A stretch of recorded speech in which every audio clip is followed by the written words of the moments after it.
I hope everybody is doing okay. And basically, in this video, we're going to be talking about A levels chemistry. We're going to get into some of the A level chemistry stuff. मुझे काफ़ी सारी requests आ रही थी कि make something from A levels. So we're going to be starting off with the orbitals और हम समझेंगे कि electronic configurations और वो सारा कैसे होता है ठीक है. So let's just get into that concept. I don't know what to call this specifically, लेकिन मैं thumbnail और title के अंदर लिख दूंगा कि हम आज क्या करने वाले हैं. But basically, imagine this, right? What is this? Let's imagine an atom. तो आप सारों ने एटम्स किस तरह पढ़े हुए हैं. आप सारों ने एटम्स इस तरह पढ़े हुए हैं कि if I just draw my electrons over here in red, तो आपने बेसिकली जो है ना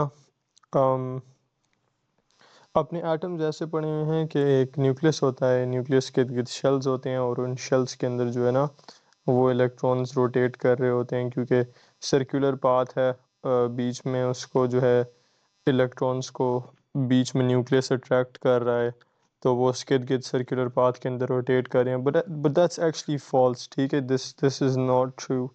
सो दिस इज़ नॉट हैपनिंग. ठीक है, put a big cross on that.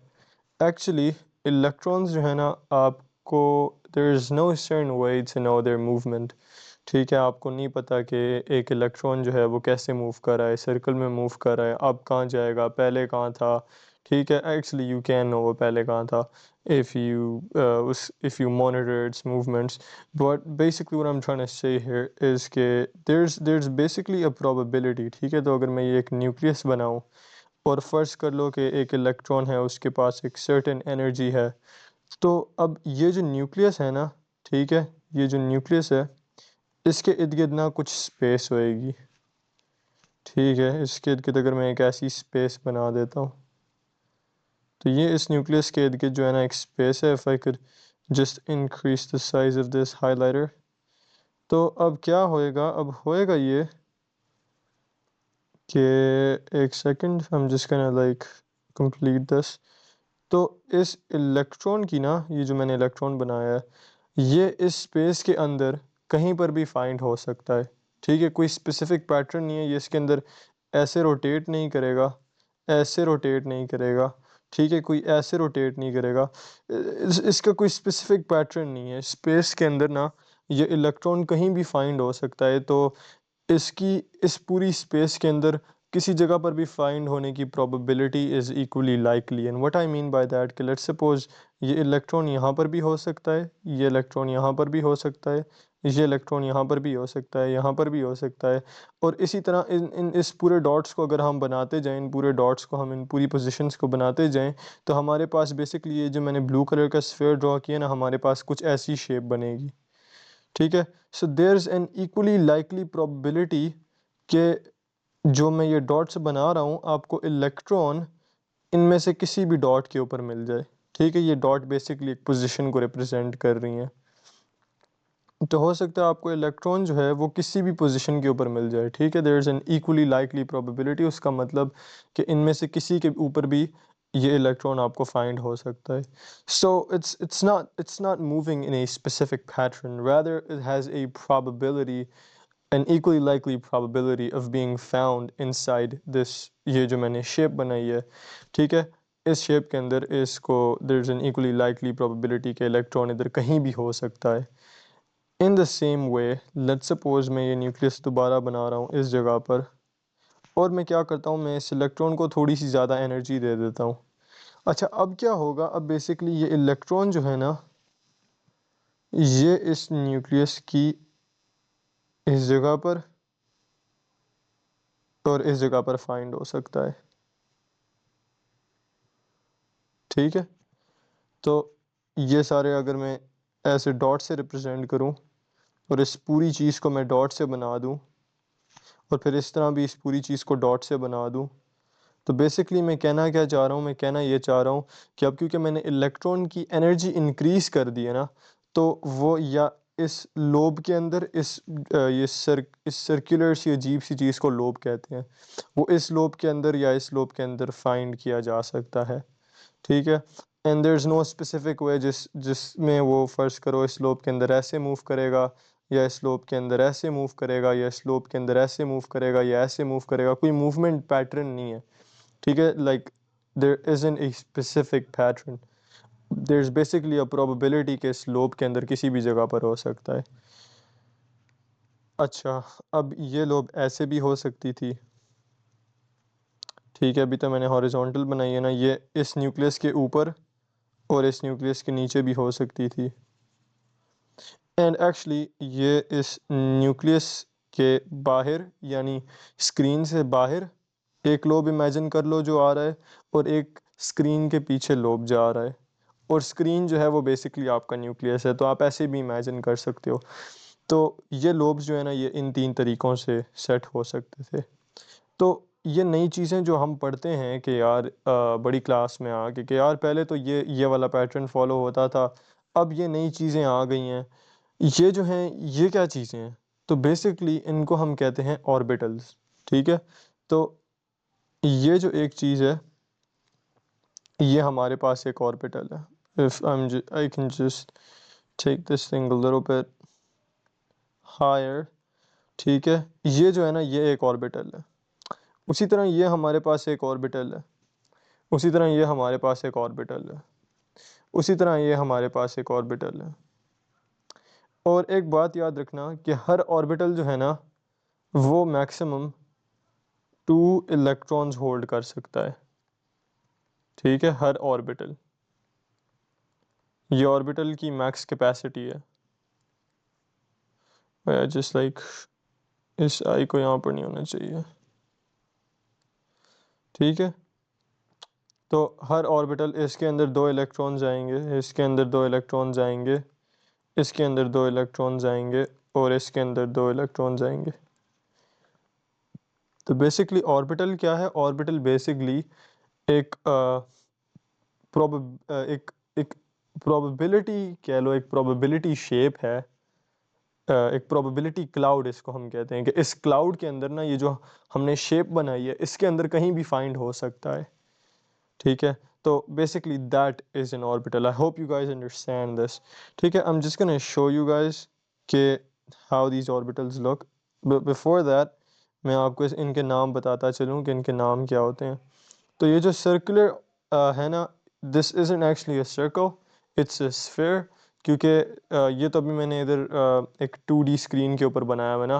We are 3 dimensional characters living in 3 dimensional world. तो हर चीज़ 3D होती है, शेप्स 3D होती हैं। तो ये बेसिकली एक स्फीयर बनाया हुआ है ये मैंने ऊपर जिसकी मैं बात कर रहा हूँ। ठीक है, तो ये एक स्फीयर है, इसको हम क्या कहते हैं? इसको हम कहते हैं एस ऑर्बिटल। ठीक है, और ये जो लोब से होते हैं ना, डम्बल शेप, इनको हम कहते हैं पी ऑर्बिटल्स। अब इनमें से जो वर्टिकल वाला होता है ना, वो होता है पी वाई, क्योंकि vertical axis meaning Y axis. जो हॉरिजॉन्टल होता है दैट इज़ पी एक्स, और फिर जो स्क्रीन से बाहर और स्क्रीन के पीछे जा रहा होता है that is the P Z orbital. ठीक है ना, I am just gonna show you guys that over here if you guys check this out. तो ये बेसिकली एक एस ऑर्बिटल है। ठीक है, you can see it's kind of like a ball. मैं आपको सारी डायमेंशंस उसकी दिखा रहा हूँ कि इट्स एक्चुअली अ बॉल। और क्या होएगा होएगा ये कि इस बॉल के सेंटर के अंदर ना बेसिकली एक एटम होएगा। ठीक है, तो ये जो एक ऑर्बिटल है ना, ये बेसिकली सॉरी, इस बॉल के सेंटर में एक न्यूक्लियस होएगा। ठीक है, और ये बॉल जो है ना, ये बेसिकली एक इलेक्ट्रॉन का प्रोबेबिलिटी क्लाउड है, यानी एक इलेक्ट्रॉन इस बॉल के अंदर कहीं भी फाइंड किया जा सकता है। ठीक है, किसी भी जगह पर हो सकता है। तो इसको हम क्या कहते हैं? इस बॉल को हम कहते हैं एस ऑर्बिटल। ठीक है, जो बॉल शेप में होता है उसको हम कहते हैं एस ऑर्बिटल। उसी तरह हमारे पास पी ऑर्बिटल्स होते हैं, और I'm just gonna show you the p orbitals in a second. ये पता नहीं इतनी देर क्यों लगा रहा है लोड होने में, but I guess we'll just have to wait. हाँ, ओके। तो ये जो है ना, you can see this। ठीक है, these are the p orbitals। px जो है वो हॉरिजॉन्टल है, py जो है वो वर्टिकल है, और pz जो है वो फॉरवर्ड एंड बैकवर्ड है। तो ये जो बीच में ये लोब बेसिकली जहाँ पर बीच में मतलब इनका एक बीच में जो है ना वो एक कंट्रैक्शन पॉइंट है जो मैं आपको दिखाऊं। For example this is the contraction point और फिर इसका कंट्रैक्शन पॉइंट ये है और फिर जी का उसके सेंटर में होएगा। तो वो जो कंट्रैक्शन पॉइंट है ना बेसिकली वहाँ पर क्या है, वहाँ पर न्यूक्लियस लाई कर रहा है। और इस लोब का मतलब बेसिकली ये है कि इलेक्ट्रॉन जो है वो इनमें से किसी भी लोब में आपको मिल सकता है। ठीक है, there is a probability of finding your electron in these lobes. तो अब होता क्या है, होता बेसिकली लोब्स किस किस लिए हमारे पास स्फेरिकल ऑर्बिटल्स आते हैं और किस लिए हमारे पास जो है वो लोब्ड ऑर्बिटल्स आते हैं और डिफरेंट शेप के ऑर्बिटल्स क्यों आते हैं। उसकी रीज़न ये होती है कि इलेक्ट्रॉन्स जो है ना वो डिफरेंट एनर्जी जब पोजेस करते हैं ना तो देयर इज़ अ प्रोबेबिलिटी, उनकी फिर प्रोबेबिलिटी अलग होती है कि वो इस रीजन में फाइंड होएं और या इस रीजन में फाइंड होएं।